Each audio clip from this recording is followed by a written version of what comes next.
वहीं दूसरी तरफ क्लेव एक रेस्टोरेंट में काम कर रहा है जो ब्लॉन्ड कैरमल चलाती है। उसके कस्टमर सिर्फ बैंडिट्स होते हैं जिन्हें वो सिर्फ खाना ही नहीं और भी तरीकों से सर्व करती है। नेल का काम है लूना को फीड करना क्योंकि उसके मिलकर्स का रेडियस उसके एक से ज्यादा बड़ा है। बैंडिट्स उसे बार बार ऑर्डर देते हैं और धीरे होने पर उसको मार भी देते हैं। बेचारी शर्मीली नेल बिना कंप्लेन किए सब सह लेती है। इस बीच क्लेव वेटर बन के जो भी उसे बुलाता है उन्हें खाना सर्व करता है। कार्मेल सोचती है कि ऐसा अच्छा वर्कर बेचना अफसोस की बात होगी, लेकिन उसे क्लेव थोड़ा क्रीपी भी लगता है क्योंकि उसके अंदर एक अजीब सी इंटेंसिटी है। तभी एक आदमी नेल को ट्रिप करा देता है जब वो रम की बोतल ले जा रही होती है। बॉटल्स गिरकर टूट जाती हैं। बैंडिट्स उसे क्लमसी कहकर डांटता है और अपने दोस्त के साथ उसे बाहर खींच ले जाता है और कहता है कि उसे दोबारा पनिश करना पड़ेगा। क्लेव बस क्यूरियोसिटी से देखता रहता है जब कुछ बैंडिट्स उन पर हंस रहे होते हैं। बाहर वो दोनों परवर्स नेल को मार मार कर रुला देते हैं और बोलते हैं दोबारा शराब मत गिराना। नेल आंसू पहुंच लेती है क्योंकि उसे बेबी की देखभाल भी करनी होती है, पर उन दोनों वियर्डोस को अचानक चक्कर आने लगते हैं। अगले ही पल वो खून उगल कर गिर जाते हैं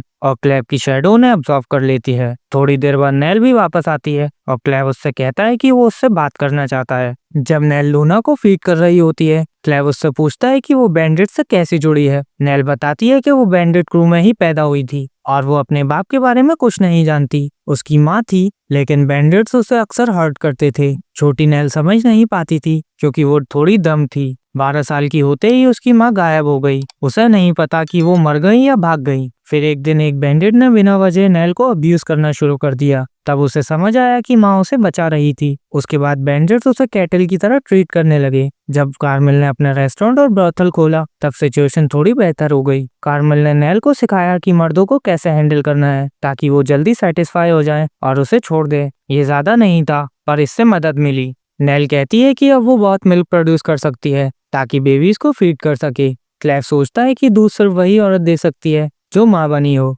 वो नेल से पूछता है उसका बेबी कहाँ है। नेल उदास होकर बताती है कि उसका बच्चा स्टिल बॉर्न था। उसने अपने आप को ब्लेम किया और मरना चाहती थी ताकि अपने बेबी से ऊपर मिल सके, लेकिन जब जागी तो देखा कि एक और बच्चा उसका दूध पीता है सरवाइव करने के लिए। ये देखकर उसके दिल में वार्मथ आई और उसने जिंदा रहने का फैसला किया। वो बताती है कि उसके 2 और बेबीज भी स्टिल बॉर्न हुए, पर वो रही क्योंकि हमेशा कोई और बच्चा था जिसे उसके दूध की जरूरत थी। उसने कहा कि अब उसकी सिर्फ यही विश है कि ये बच्चा खुश रहे क्योंकि वो अपने खुद के बच्चों को कभी देख नहीं पाई। क्लेव उसकी स्टोरी सुनकर कहता है कि अब काफी है, उसका शुक्रिया करता है और फिर उससे कहता है कि वो उसके साथ चले। नेल कंफ्यूज होती है तो क्लेव कहता है कि वो लूना की वेट नर्स बन जाए। कहता है कि उसे ह्यूमन पर भरोसा नहीं है, पर वो नेल पर भरोसा कर सकता है और सबसे इम्पोर्टेंट बात, लूना को भी वो पसंद है। क्लेव पूछता है क्या वो उसके साथ चलेगी या यहीं गंदे बैंडिट्स की गुलाम बनकर रहेगी। नेल सिंसियरली उसे शुक्रिया कहती है, पर वो मना कर देती है।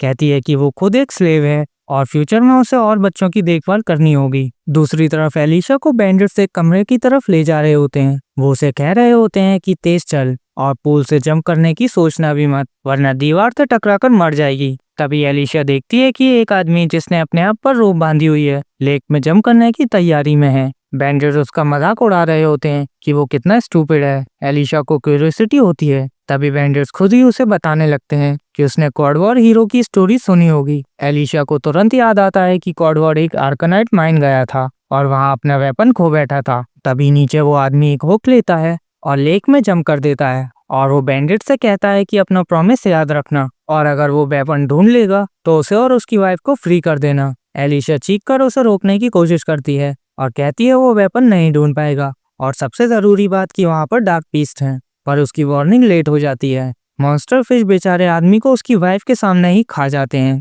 बैंडिट्स उसके ऊपर हंस रहे होते हैं और एलिशा को समझ आता है कि उन्होंने कभी उसे छोड़ना ही नहीं था। बैंडिट्स उसे कहते हैं कि उसकी बात का कोई मतलब नहीं क्योंकि बैंडिट्स का एक ग्रुप आज रात उसके साथ एंजॉय करेगा। तभी एक crazy knife freak bandit bridge पर कूदता है और कहता है वो एलिशा के कपड़े सबके सामने चीर देगा। एलिशा डिसाइड करती है कि क्लेव की इमॉर्टैलिटी कर्स को अपने फायदे के लिए यूज करेगी। वो अपनी जॉइंट्स तोड़कर हथकड़ी से निकलती है और उसी से नाइफ ट्रीप का गला कुचल देती है और उसका नाइफ लेकर ब्रिज की रोप काट देती है। दोनों नीचे गिरने लगते हैं। एलिशा बस ये होप करती है कि क्लेव उसकी इमॉर्टैलिटी के बारे में सच कह रहा था। बैंडिट्स घबरा जाते हैं जब वो नीचे एलिशा की कुचली हुई बॉडी देखते हैं और सोचते हैं कि अगर रॉक को पता चल गया तो वो उनकी जान ले लेगा और वो नीचे उतरते हैं ये चेक करने के लिए कि लड़की जिंदा है या नहीं। इसी वक्त एलिशा होश में आती है और वो हर जगह खून बिखरा हुआ देखती है और उसे गर्दन के नीचे कुछ महसूस नहीं होता। वो जिंदा होने से भी खुश नहीं है, उसे तो सब्जी बनने से ज्यादा मौत पसंद होती। डाकुओं के आने से पहले वो अपना शरीर हिलाने की कोशिश करती है और अचानक उसका खून हवा में उछलकर एक छोटे से क्लैप का शेप ले लेता है। वो कहता है उसने इतना खून खो दिया है कि अब कुछ भी नहीं कर सकती। एलिशा शौक में पूछती है कि वो पपी जैसा क्यों दिख रहा है। क्लेव कहता है कि उसका साइज और रूप मैजिक पावर पर निर्भर करता है और उसने बस थोड़ा सा मैजिक एलिशा की बॉडी में डाला था उसे जिंदा रखने के लिए, इसलिए अब वो छोटा है। वो कहता है कि अगर ये एनर्जी खत्म हो गई तो वो मर जाएगी, लेकिन जब तक वो उसे वैल्यूएबल समझता है वो उसमें और जादू डालता रहेगा ताकि वो जीवित रह सके। एलिशा पूछती है कि क्या उसने उसे बेकार समझ लिया है इसलिए बॉडी रिस्टोर नहीं कर रहा। क्लेव कहता है पहले उसे एक सवाल पूछना है। वो बताता है कि उसने लूना के लिए एक परफेक्ट वेट नर्स ढूंढी है जो है नेल। ह्यूमैनिटी से नफरत करने वाले एक डीमन लॉर्ड होने के बावजूद क्लेव को लगता है कि नेल के साथ बुरा व्यवहार किया गया है और वो खुशी खुशी उसके ऑफर को एक्सेप्ट कर लेगी। क्लेव कंफ्यूज्ड है कि जब उसने ऑफर किया तो नेल ने बिना सोचे मना कर दिया। उसे एलिशा से एक ह्यूमन के नजरिए से जवाब चाहिए। एलिशा कहती है कि नेल ने मना इसलिए किया क्योंकि उसे लगा कि वो बस एक बच्चा और गुलाम है जिसके पास कोई पावर नहीं है। डाकू एक बार किसी को अगर पकड़ लें तो कभी नहीं छोड़ते और नेल को भी लगता है कि वो कभी नहीं बच पाएगी। क्लेव अब समझ जाता है और एलिशिया से पूछता है कि क्या करना चाहिए।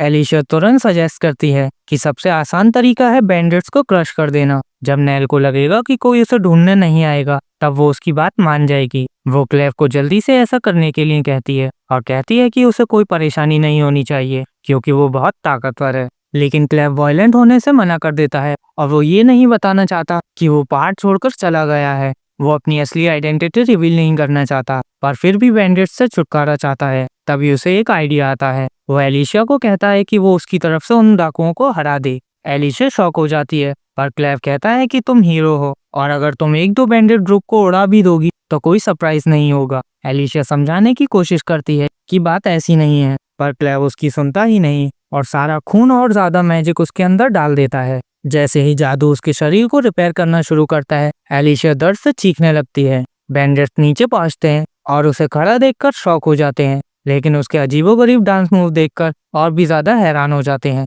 ब्रेक डांस में ओलंपिक गोल्ड के लायक एक बेहतरीन डांस करने के बाद एलिशा एक जोरदार चीख मारती है जिससे डाकू डर जाते हैं। उसकी हड्डियों के फिर से जुड़ने के दर्द से जूझते हुए डाकू उसे एक मॉन्स्टर समझने लगते हैं। अपने डर के बावजूद वो उससे लड़ने और उसे पकड़ने का फैसला करते हैं। उन्हें बस उसे तब तक जिंदा रखना है जब तक वो 13 हथियारों का पता ही नहीं लगा लेते। उनका लीडर उन्हें ऑर्डर देता है कि जरूरत पड़ने पर एलिशा के हाथ काट दिए जाएं। एक ओवर ईगर डाकू उसकी ओर झपटता है ये सोचकर कि वो कमजोर होगी क्योंकि वो एक औरत है, लेकिन एलिशा उन्हें ये दिखाने के लिए तैयार है कि वो किसके साथ खिलवाड़ कर रहे हैं। वो चुपचाप खड़ी रहती है। जब डाकू जानबूझकर उसके लेफ्ट हैंड पर अटैक करता है तब उसकी तलवार उसके हाथ में फंस जाती है और एलिशा उसे घूसा मारकर दूर भगा देती है। उसकी आंखों पर लगी पट्टी उड़ जाती है और वो तलवार के साथ उसे भी चुराने का फैसला करती है। वो पट्टी पहनती है और क्लेव से पूछती है कि क्या उसे बस इन बदमाशों को मार डालना है क्योंकि ये बहुत आसान होगा। इस बीच क्लेव लूना को वापस अपने पालने में ले जाने में बिजी है।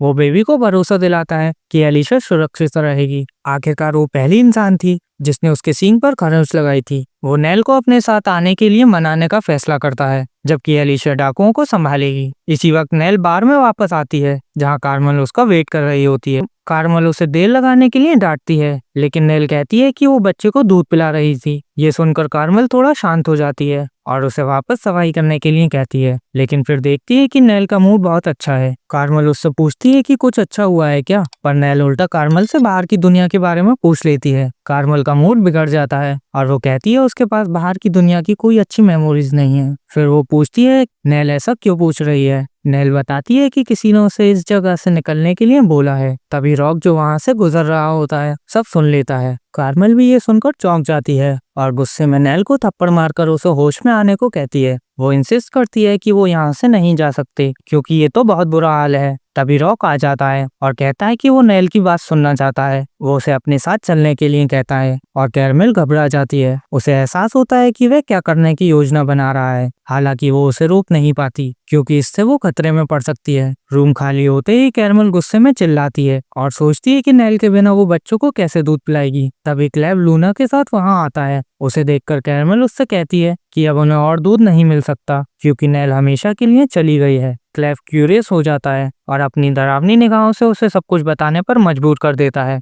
इसी बीच रॉक नेल को एक छोटी सुरंग में ले जाता है। जमीन पर एक खोपड़ी देखकर वो घबरा जाती है, लेकिन रॉक उसे बताता है कि ये सिर्फ एक चूहे की खोपड़ी है। फिर मोमबत्ती बुझा देता है। अंधेरे में नेल डर जाती है और जब रॉक फ्लेम दोबारा जलाता है तो उसका पालतू ट्रोल उसके ठीक पीछे खड़ा होता है। लार टपकाते राक्षस को देखकर उसका दिमाग चकरा जाता है। रॉक बताता है कि डाकू बनने से पहले वो एक रिसर्चर था जिसने आर्केनाइट से एक जादुई दवा विकसित की थी जो डार्क बीस्ट को काबू कर सकती थी। फिर वो अपने पालतू ट्रोल को नेल को खा जाने का ऑर्डर देता है क्योंकि उसने जाने का सपना देखने की हिम्मत की थी। नेल भागने की कोशिश करती है और क्लेव का हाथ पहले न थामने का पछतावा होता है। अचानक वो क्लेव और लूना को अपने सामने देखती है। वो बच्चे से माफी मांगती है और कहती है कि वो उसे फिर कभी दूध नहीं पिला पाएगी। क्लेव बस देखता रह जाता है कि ट्रोल नेल की ओर झपटा और लूना रोने लगता है। क्लेव उसे समझाता है कि रोने की कोई जरूरत नहीं है क्योंकि खाना और खाए जाना लाइफ साइकिल है। वो खुद को बहुत देर से पहुंचने और नेल को मरने देने के लिए दोषी मानता है, लेकिन फिर वो बड़ी प्रॉब्लम पर फोकस करता है।